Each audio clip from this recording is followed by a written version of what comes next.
Hello, my front-end friend. The other day, I'd been thinking about whether something like this would be possible with only CSS, and it turns out it is. And once I got it working, I started exploring and playing with a bit more with these fun little animations and other things, and this sort of cutout effect that are in here.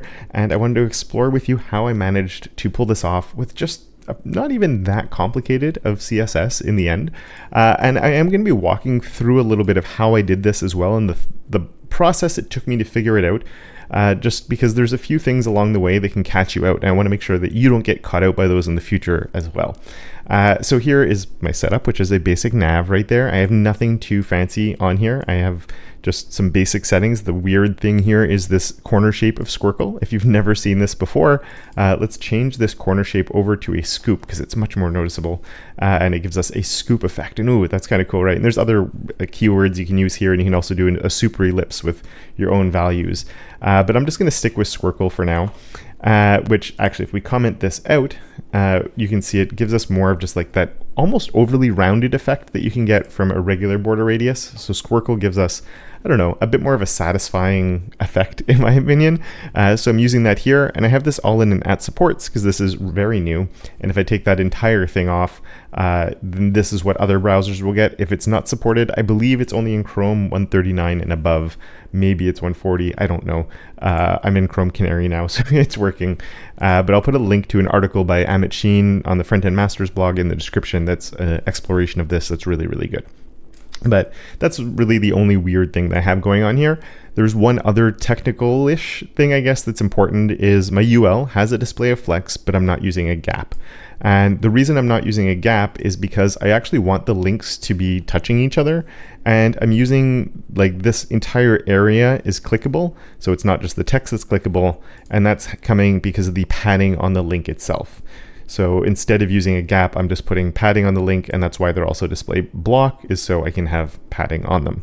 So yeah, that's sort of the big technical important thing. This is the only important thing that we've really covered for getting this effect to work so far. Now, I only wanted one element to make this work, and we basically need only one element to do it. So I'm going to come up here just to show you the organization a little bit, where I have my nav, and I'm going to come in with an after. So we need a pseudo-element. It could be a before or an after. And just starting off, we're going to come in with this, and you can see there's a blue bar at the bottom. And actually, let's make this inset here of 0 instead, just so we can inset of 0, and I'll take the height off. And it covers the entire screen, right? So the very first thing I did was, well, I don't want this. I'm going to come in with a position of relative instead. And then it covers the space that I want. And that's also why I gave it a height of 10 pixels then. So it's only 10, but I wanted that 10 pixels to be close to the bottom. So instead of an inset like that, we can do an auto 0, 0, which basically means there's no top value, and it just pushes it down to the bottom. And that was sort of, okay, first things first, I think that's the right idea, but I couldn't actually then use the inset because what I wanted to do was use anchor positioning. And there is a polyfill for anchor positioning. I haven't tested this with the polyfill, so you might, if you do want this to have very good support, you'd want to test it with the polyfill to see if it would work. So I'll let you try that. But my first idea was to come on the nav here. And I wanted to say, if the nav, and we're only going to do this for my first link, just to show that this doesn't work, but it's important that you know this doesn't work for different things you're going to be doing.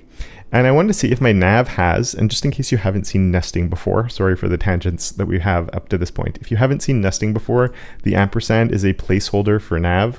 So this would be the same as coming in and saying nav has, right? Has like that, or then the pseudo element was a nav after.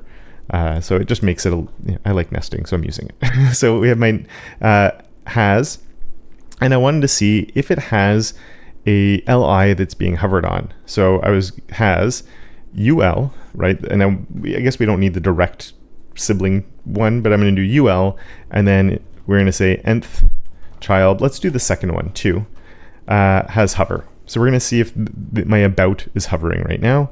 And if it is hovering, I wanted to move my after and get the after to get positioned to the about rather than to the parent.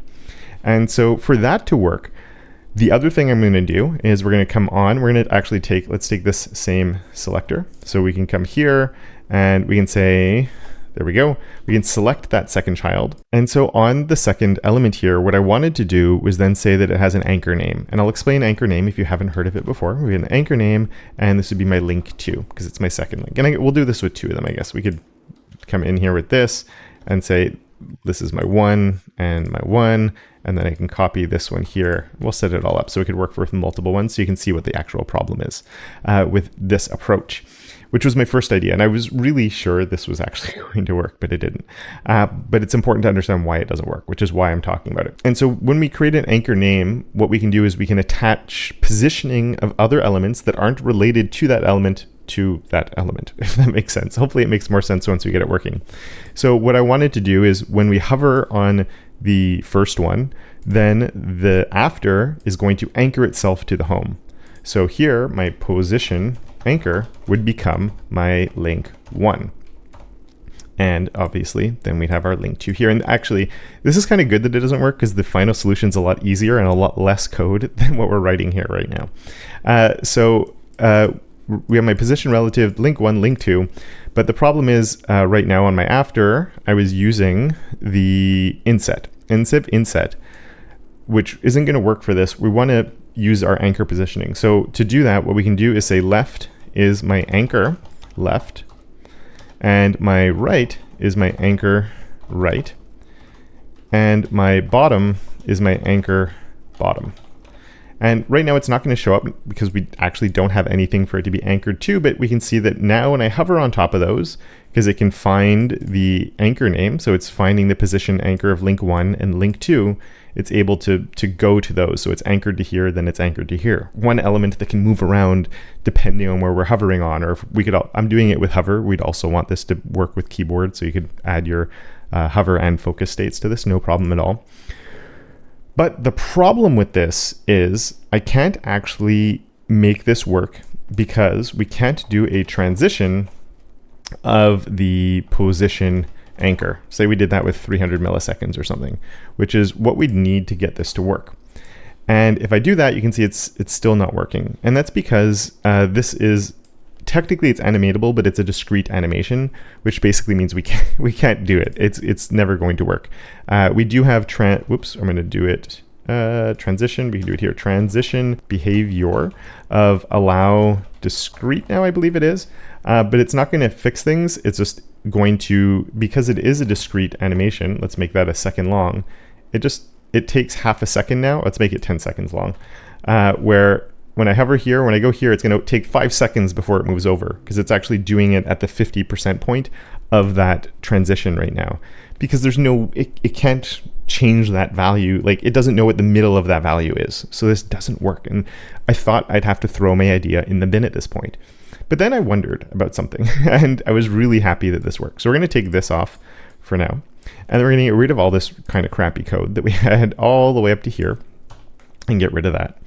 And instead, I do want this to be what we're doing. We still want it to move depending on the anchor, but I don't want to change the anchor name. Instead, what we're going to do is we're going to come here and we're going to say position anchor is going to be, let's just call it hovered link. There probably could have a better name for this because it's not, we could have it with focus and there'll be times where we have a hovered link that's nothing. We'll talk more about that in a minute. But this is always going to stay the same. And what's going to change is the element that has this on it. And what we can do is come in here and say that if we have an LI that's being hovered on, that LI, and I guess we could do this with focus too. No, we'll fix that for focus after because we'll have to change this a little bit. I guess it could even be on the A, but I'm going to leave it on the LI where the anchor name is going to be my hovered link. And this should still work exactly the same way we had before. There we go. It's working. The difference that we have this time is this isn't changing. So why is that important? Well, what it means is we can actually transition our left. So let's just say that's over 300 milliseconds, and we'll also change our right over 300 milliseconds. And now watch this. It slides around. Oh my goodness, this is cool. And the reason this is working is because while the value that we have for these isn't changing in what we've written, the computed value of them is changing, right? So when I hover on here, the computed value of left is one thing. When I move it to here, the computed value has now changed because where that left is has changed from one li to the other li. So yeah, so cool. And you know, I don't know. I don't have words for this. I was just insanely happy with how well that turned out and how easy it was to be able to do that. But obviously underlining it like this was one thing, but there was a big problem with this solution. And it's when I'm not hovering, I wanted to fill up that entire space. And this became a lot bigger headache than I thought it would be. So my idea was, well, what would be the hovered link if we're not hovering on anything? And this is why the name maybe isn't the best thing. Maybe it could be like pseudo, I don't know. If you have a better name, leave a comment. But my idea was my nav would just get it if nothing was being hovered on. And then it wasn't working. As you can see, like if nothing's hovered on, it should be underneath there. And so I went into my DevTools. And when I was in my DevTools, there's something really weird going on where if we come and take a look in here, let's dive in there. Let's go in the body. Let's click on the after. And we look in here, it says there's a hovered link, but it says that the hovered link is not defined. And I probably had that under my head, so I do apologize.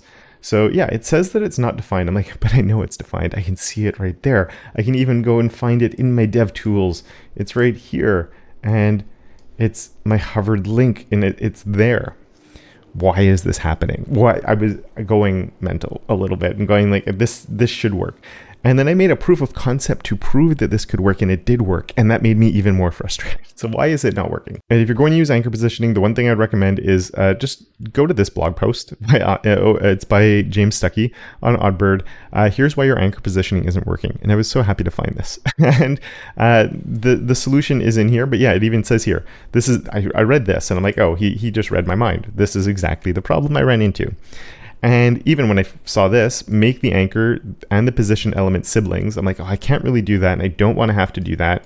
And then put the anchor first in the DOM. And I guess technically it is because I was nesting, but then there's a full list. And it was in this full list. So I'll let you go through these, but I'll give you the answer to why mine wasn't working, which was this has position relative on it, which we're so trained to do. But watch this. It's there. How frustrating is this? This... I don't know the technical reasons for this, except probably something with containing blocks. I don't actually know why. I think it must be that the position relative is creating a new containing block, and the anchor name probably needs to be within the same, like the child of the contain, like they all need to be within the same containing block. I don't know. I'm not going to stress about it. I just know that if the anchor name is on the element, you can't have a position relative there either. And then it works. And then it slides around. And that's cool. Now, not everything's perfect yet, but that one had me very upset. I am doing left, right. You could list them all out. I am just going to make this transition 300 milliseconds instead, just to make it a little bit easier, because now you can see it actually comes off the bottom as well. And we can move around like that. So that's kind of cool. And I did want to do more than just having it like this, right? Because so one thing that we could also do in doing this that I thought was kind of interesting, and we're going to get to the cutout part too, but once I have it set up like this, see how it's like stuck to the bottom right now? And this was another thing when I was using these anchor positions. I'm like, my bottom, I want like bottom plus 10 pixels, right? Or something like this, plus 10 pixels to like move it. But that just completely breaks it. This isn't valid. And I was like, oh, that sucks. Like, how could I do it? Well, it was actually really easy. And I was frustrated once again, but I was happy I figured this one out. It didn't take as long. Anchor bottom is a value. So you can just do a calc of anchor bottom plus 10 pixels. And then it will move. 10 might be a bit too much here. So I can do 5 and it moves down. And then now that works. And that's kind of cool too. I was really happy with that. The other part of this is here, I want it to be like that. I don't want the height to stay 10 pixels. I actually want the height to go to the top. which means that when we're in a hovered state, I don't want to have to be trying to figure out like what's the height going to be and playing with that while also changing my left, right, and bottom and all of these things. I just find that's a little bit hard to manage. So instead of that, what's cool here with using anchor positioning is I can put my top, and I'm going to move this up just because I like having top as the first thing that's declared. And I can say anchor, but it doesn't have to be anchored to the top. I can actually anchor it to the bottom, which is kind of interesting. And that should give us something right now, which we're not getting anything. And that's because we have this. It's 0 effectively because we have a +5 here. And so I'm just going to take this and paste it in here. And instead of the +5 here, I'm going to do like a -10 pixels, 10 px. Let's just do minus. There we go. And that should give us, there we go. So we get the -5 gets us, or the +5 is pushing it up. And then we're coming, the other one's coming from the top, if you remember. So we're going down and then back up a little bit. So that's why it has to be a minus there. And now it's, I don't know, I think that's kind of cool. It's not perfect, but it's getting kind of cool that we can do that. Then I can even change these as well. So let's come on this left one. We're going to say left again, but just so we can sort of control this, maybe I think I went with 1 rem in my final version, and then we can do the same thing here. This one would be on my right, and then +1 rem, just to keep it off the sides a little bit. And then that looks a little bit better. But then when we're hovering on it, we need to figure out what to do. So I'm going to say, and has hover. I want to specify that it is the links that are being hovered. The links and the list items are the same size, so it doesn't matter. The only reason, if not, is I think if we did it like this, we'd potentially be getting the area on the outside too. We could actually induce this at too small of a size. I could be wrong on that, but we're going to say if the links are being hovered on, the before is going to change a little bit. We can change these values. We're already changing them anyway, right? Like the computed value of these are already changing, so we can play with it a little bit more, and we could just take all of this math off. We don't need it. So I'll quickly do that. And in doing that, and this I had as a before, I just changed that back to an after. And so my top to my top, left to left, right to right, bottom to bottom. And now we can see it's sort of working, except my pseudo element's getting in the way because it's on top of them. So one other thing we can do here, position absolute, let's Z index this to go -1, so it'll push it back. The problem with that is it's going behind the navigation itself, like it's going behind this, which we don't want. So on this, you could give it a Z index as well, but I'm just going to come in with an isolation of isolate, which wasn't originally intended for this, but the only thing that does is create a new stacking context, which solves this problem because then that -1 can't escape outside. And now, there we go, it's working. So cool. So with that, like already, I don't know, it's just so neat that this is so easy to do. I know obviously like transitioning these properties isn't the most performant compared to other things, but it just works so well and is so easy. And I don't think you'd run into anything unless you had a lot of other things going on the page as well. Now at this point, when I got to here, the next thing I wanted is I'm like, oh, this could be a lot more fun if it was a bit more snappy. So easing wizard is my new favorite thing. Anytime I need something a little bit more springy or bouncy, right?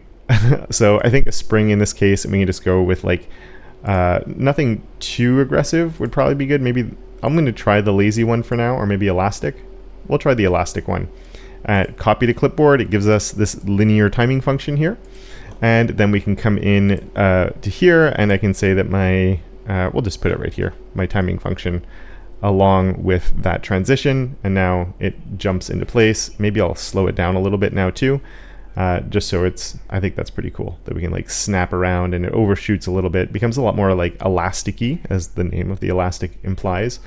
Obviously you'd toy with that, come up with better ones, but I was pretty happy with that. Now the next thing with that is my shape wasn't great. So on the after here, another thing we can do is just come in with a border radius, and because it's so small, I don't think we need anything too fancy here, but we can say border radius, any value would probably work. So let's just say, I don't know, 10 pixels. It's small, so it just gives us a little bit of a rounded shape to it.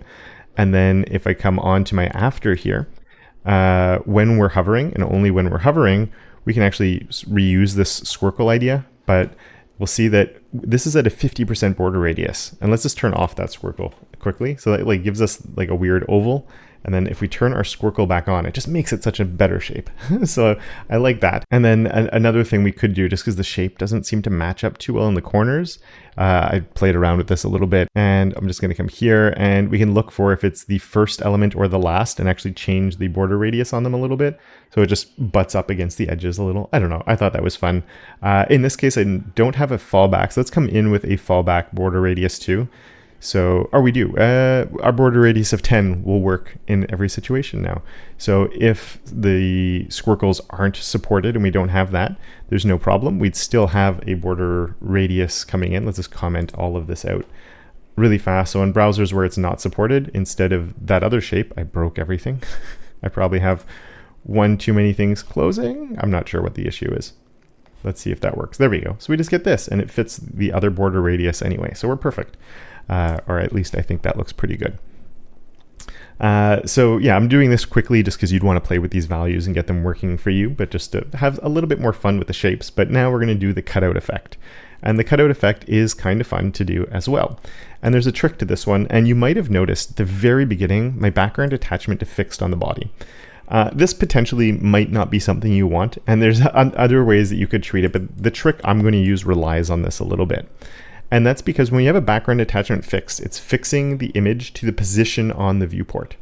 And that means on my nav now up here, instead of having just this background here, I'm actually going to have two layers to my background. And so what I'm going to do is we're going to come down to where that blue was, steel blue right here. And instead of having this steel blue, we can actually come in with that same background image. So I should have copied that. We're going to copy that background image here, and we're going to bring that right here. And if I just do that, it's not really going to work. The background image is there, but you can see it's actually moving around with my pseudo element. But as soon as we do a background attachment of fixed on here, instead of it moving around with it, it's now fixed to the same thing. So it actually becomes, it effectively looks like a window, even though it's a separate element. It's just sharing the exact same background image on there. So I think that's kind of neat. It's not too often you get to use this trick, but whenever it comes up, it's pretty good. The only problem right now is it's hard to read a little bit. So the two things that always help with this are making it darker and making it a little bit blurry. So making it darker is actually really easy to do because I could just come in here. If this is the only thing you want to do, I would just layer another gradient on here. So I'm just going to say linear gradient of RGB 000 to get a black and say like a 0.2. And put a comma here, and that's going to give me a single color gradient. So you can see it's actually go 0.1, so it's actually quite dark. The other way around, 0.8 to make it quite dark, just so we can see it's there. 0.5 maybe, 4, I want to see it. There we go. You can see we have the darker version coming through. Now a single color gradient like this is useful. The browser support for it is in all major browsers, but it's relatively new as of the time of recording. So a 0 here is sort of like adding color stops, and it actually makes it work with better browser support. So if that's all you needed to do, we could leave it like that, but ideally it's also blurry. And the one thing we can't do is a filter of blur or a background attachment, right? So our background filter, because if I use a background filter of blur, and I'm gonna make it just really big so it would become very blurry, this is blurring things that would be behind it, but we're not seeing something behind it, we're seeing the element itself. And if I just do a filter of blur instead, that's going to make the whole thing blurry, including the edges, right? So even here, let's make it like 5 pixels or something instead, so it's quite small. And then when I'm on it, the whole thing is becoming blurry. I don't want that to happen either. So instead of putting this here, and instead of having this single color gradient stop here, I'm going to go back to what we had originally, which gives us this. And where I have my after, we're going to also have a before. And my after here is actually going to get a -2 on it. And we'll come here and we'll say, and before, we're going to say that once again, we have content. We can clean this up a little bit because we will have some repeated, actually, we're going to have a lot of repeated properties. So let's do both of them. Before, comma, and after. Because all of this is going to get copied over to here. And the after, we're just relying on it having the background image on there, the border radius, position anchor, all of these things are going to be repeated. So we're going to have to do this with a few other things here too, but we're going to have a before and an after getting all of these different things that we've done on them. So they should actually move together when we do this. And we'll have to, the after is good. This is my after. So I would do the same thing here. I'm just going to do this really quickly and be back with you in 1 second. All right, so there we go. I have anywhere I had my after only, I now have a before and an after. This one's just not formatted well, but we do have both of them coming in right there as well. And for everything there, they're going to be acting in the exact same way that they were already acting. The big difference is we can now come in with my and before, and it already has, I'm just trying to think, this was on, I have to go up, sorry. Here we had the Z index of -2. I'm going to take that off of this one because we want to separate these. My before is going to get a Z index of -1 because I want it to be on top. And then my after will get a Z index of -2 because it will go behind it. And then here, what we could do, they're overlapping each other right now. Oh, I did break something here. We'll fix that in a minute. What did I break? I forgot my comma. There we go. I think that should do it. Okay, perfect. So here what we're going to say is, let's just say background to make sure this is working is blue. And it should get a blue background. There we go. So they're just overlapping each other. And then that means my background here could actually be something like an RGB of 000 over 0.4, let's say. So we have an alpha value of 0.4 just to make it darker, easier to read, back to what we had before. But now, because we're layering them, I can use that backdrop filter of blur and say, I don't know, 10 pixels or something like that. And now the background behind it becomes blurry. And even that's way too much. We'll do like a 4 pixels maybe. Is that too much? 2 pixels. We don't need a lot of blur on here. There we go. Maybe even like a 1. We really don't need a lot, but just something to make it a little bit easier to read. Helps out. Maybe I'll stick with 2. I don't know. We'd have to play with that. Depends on the image, the colors, everything else you have going on. Even probably how dark this is.